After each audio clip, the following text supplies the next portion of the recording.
Guys, I wanted to show you these bamboo toothbrushes that the company sent me to try out. So I like these for different reasons. First of all, I love that they're like color coded. I have 3 kids, so sometimes we just get confused. They can get confused of whose toothbrush is who. So you have the different colors, and then they have like the tips on the bottom as well as the bristles to show a color, so everybody can kind of keep track of their own toothbrush.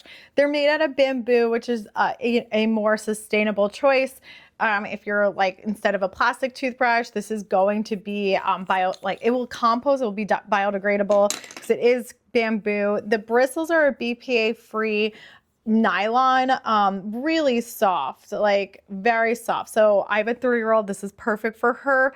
And for my bigger kids, I would use these like when we travel. So it comes with a bunch, or just to have some like extra toothbrushes around in our house, so that if they like, I put one in our bathroom downstairs by the kitchen. So in the mornings, if they forget to brush their teeth before coming downstairs or right after they eat, they can go ahead and use one of these. So really nice, like a great alternative if you're looking for something a little bit more sustainable. And I love the colors. I think it's really fun and pretty.